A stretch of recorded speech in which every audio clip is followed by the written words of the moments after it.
Hello बच्चों, आपका स्वागत है हमारे चैनल स्टडी विद प्रेम में। और आज की इस वीडियो में हम क्लास 7 इंग्लिश की चैप्टर नंबर 3 जो आपके स्टोरी सेक्शन का है और इसका नाम है Gopal and the hilsa fish.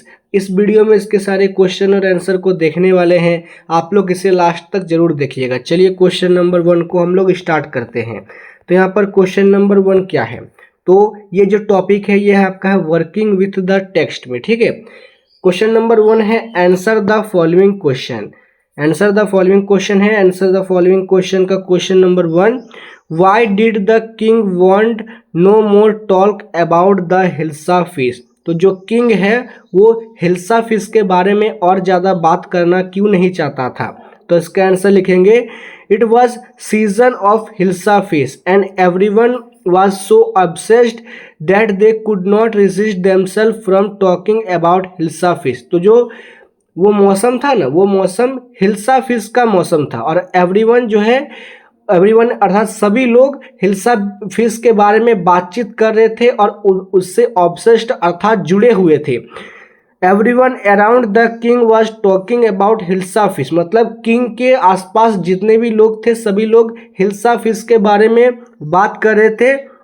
This infuriated the king so he did not want anymore to talk about the hilsa fish. इसलिए किंग जो है इरिटेट हो जाते हैं, गुस्सा हो जाते हैं, इसलिए किंग नहीं चाहते थे कि कोई उनके सामने हिल्सा फिश के बारे में बात करे। ठीक है, क्वेश्चन नंबर 1 क्लियर है, कोई दिक्कत नहीं है। आगे बढ़ रहे हैं क्वेश्चन नंबर 2 की ओर। तो क्वेश्चन नंबर 2 है, what did the king ask Gopal to do proper that he was clever. तो जो किंग है उसने गोपाल से कहा कि तुम अपने क्लेवर अर्थात बुद्धिमानी को प्रूव करो। कैसे प्रूव करो, ठीक है। तो इसका आंसर लिखेंगे हम लोग, everyone around the king was talking about the hilsa fish, अर्थात किंग के आसपास के सभी लोग हिल्सा फिश के बारे में बात कर रहे थे। The king asked Gopal to buy a huge hilsa fish. तो जो किंग है वो गोपाल से आस्क्ड करते हैं कि तुम उनके लिए एक ह्यूज हिल्सा फिश खरीद के लाओ from the market and make sure that no one should talk to him about the fish. मतलब और ध्यान रहे कि तुमसे उस हिल्सा फिश के बारे में कोई बातचीत ना करे और ना ही कोई कुछ बात इसी के बारे में तुमसे पूछे, मछली के बारे में। The fish on the entire way from the market to the palace, मतलब उस मार्केट प्लेस से हमारे महल अर्थात पैलेस में के बीच में तुम किसी भी इस मछली के बारे में नहीं बताओगे और अपनी आइडेंटिटी किसी को नहीं दोगे। तो क्वेश्चन नंबर 2 क्लियर है।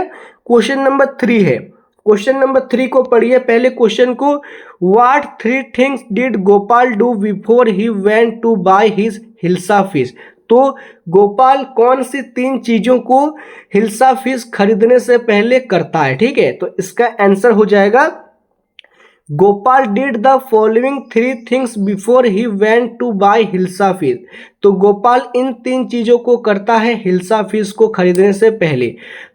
फर्स्ट नंबर में क्या है, he got his face half shaved, मतलब वो जो है ना उसका जो चेहरा है, गोपाल ने अपना चेहरे को टकला करवा लिया था। क्या करवा लिया था, हाफ शेव्ड अर्थात टकला करवा लिया था। दूसरे नंबर में क्या किया उसने, ही सिमर्ड आज टू ही बॉडी हिमसेल्फ, मतलब उसने अपने शरीर में राख लगा लिया, जो शमशान का राख होता है और राख लगा लिया। और ही वोयर रग्स अर्थात उसने रग्स पहन लिया था। ठीक है, तो क्वेश्चन नंबर 3 क्लियर है। क्या क्या चीज गोपाल ने किया था हिल्सा फिश को बाय करने से पहले, लिख लीजिएगा इसको भी। आगे बढ़ेंगे क्वेश्चन नंबर 4 की ओर। How did Gopal get inside the palace to see the king after he had both the fish. तो गोपाल ने महल के अंदर प्रवेश करने के लिए क्या किया था जब उसने हिल्सा मछली को खरीद लिया था। तो इसका आंसर लिखेंगे, when Gopal reach the palace he asked the guard to meet the king one, मतलब जब गोपाल पैलेस के अंदर पहुंच जाते हैं तब वो जो गार्ड होते हैं, सिक्योरिटी गार्ड, वो उनसे बोलता है कि मुझे एक बार राजा से मिलने दीजिए। But he was not allowed to meet the king, और गोपाल को जो है राजा से मिलने का अनुमति नहीं दिया गया। He started singing and dancing in the front of the palace at a loud voice। मतलब जो गोपाल है वो महल के बाहर नाचना और गाना शुरू कर देता है बहुत जोर जोर लाउड वॉइस में। To grab attention to the king, अर्थात किंग का ध्यान अपनी ओर आकर्षित करने के लिए। The king hear the noise and asked the man to be both inside. मतलब जब किंग ने उसकी आवाज को सुना तब किंग ने कहा कि कौन है ये बदतमीज, इसको मेरे सामने लेकर आओ। ठीक है, क्वेश्चन नंबर 4 क्लियर है, लिख लीजिएगा इसको भी। क्वेश्चन नंबर 5 की ओर आगे बढ़ेंगे। क्वेश्चन नंबर 5 है, explain why no one seemed to be interested in talking about the hilsa fish which Gopal had bought. मतलब जो गोपाल ने हिल्सा फिश खरीदा था उसके बारे में कोई भी बातचीत करने के लिए तैयार क्यों नहीं था। तो इसका आंसर हम लोग लिखेंगे क्वेश्चन नंबर 5 का, Gopal was a clever man, अर्थात जो गोपाल है वो बुद्धिमान आदमी था।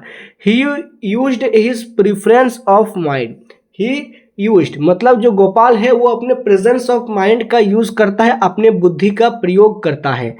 Dressed himself up in rag, मतलब वो रैग ड्रेस्ड करता है, ठीक है, अपने शरीर में राख लगा लेता है, अपना सर को मुंडवा टकला करा लेता है और बहुत सी चीज़ें लोगों से अपनी आइडेंटिटी अर्थात पहचान को छुपाने के लिए करता है।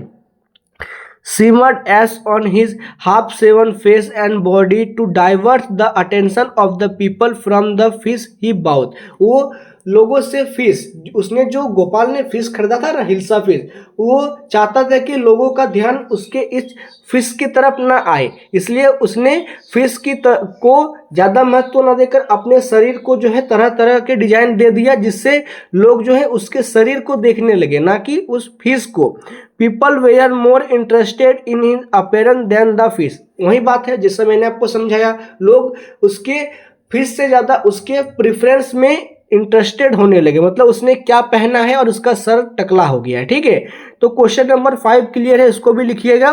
फिर क्वेश्चन नंबर 6 है, तो 6 नंबर का जो क्वेश्चन है पहले आप लोग इसके क्वेश्चन को पढ़िए।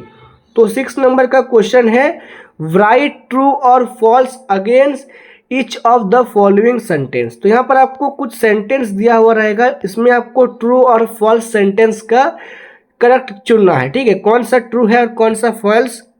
तो पॉइंट नंबर 1 क्या है, पढ़िए पहले। The king lost his temper easily.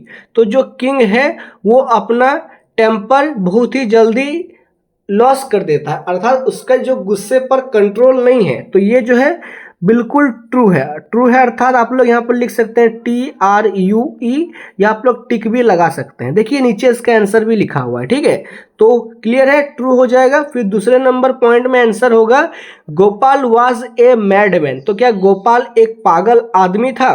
तो ये कथन बिल्कुल गलत है, ये सेंटेंस बिल्कुल गलत है, क्योंकि गोपाल जो है बहुत ही ज़्यादा बुद्धिमान था। फिर पॉइंट नंबर 3 में है, Gopal was a clever man. तो ये भी सही हो जाएगा, क्योंकि गोपाल जो है बहुत ही ज़्यादा बुद्धिमान आदमी था। ठीक है, तो यहाँ क्या लिखिएगा, ट्रू। ट्रू और जो गलत होगा लिखिएगा उसमें FALSE। ठीक है, तो ये ट्रू हो जाएगा पॉइंट नंबर 3। फिर पॉइंट नंबर 4 है, Gopal was too poor to afford decent cloth. तो क्या गोपाल बहुत ज़्यादा गरीब था जिसके कारण वो कपड़े को अफोर्ड नहीं कर पाता था, कपड़े नहीं खरीद पाता था। तो ये जो सेंटेंस है ये भी रॉन्ग है, ये भी फॉल्स है, क्योंकि गोपाल के पास अच्छे कपड़े के लिए पैसे थे, वो तो मछली को ध्यान आकर्षित ना हो इसके लिए फटे पुराने और सर को टकला करवा लिया था। पॉइंट नंबर 4 क्लियर है। फिर पॉइंट नंबर 5 है, तो पॉइंट नंबर 5 का क्वेश्चन है, the king got angry when he was so to be wrong. मतलब किंग बहुत ज़्यादा गुस्सा हो गए जब गोपाल ने उन्हें गलत साबित कर दिया। तो ये कथन जो है गलत है। ठीक है, फॉल्स है। क्या है, गलत है, फॉल्स है। तो जो पॉइंट नंबर 1 होगा इसका आंसर होगा ट्रू, पॉइंट नंबर 2 का आंसर होगा फॉल्स, पॉइंट नंबर 3 का होगा ट्रू, पॉइंट नंबर 4 का होगा फॉल्स और पॉइंट नंबर 5 का भी होगा फॉल्स। ठीक है, तो क्वेश्चन नंबर 6 क्लियर है। और इसी के साथ हमने जो है इस चैप्टर के वर्किंग विद द टेक्स्ट के जितने भी सारे क्वेश्चन थे सभी को देख लिया है। अगर आपको वीडियो पसंद आए तो आप इस वीडियो को लाइक कीजिए, हमारे चैनल को सब्सक्राइब कीजिए। मिलते हैं आपके साथ किसी नेक्स्ट वीडियो में। जय हिंद, जय भारत।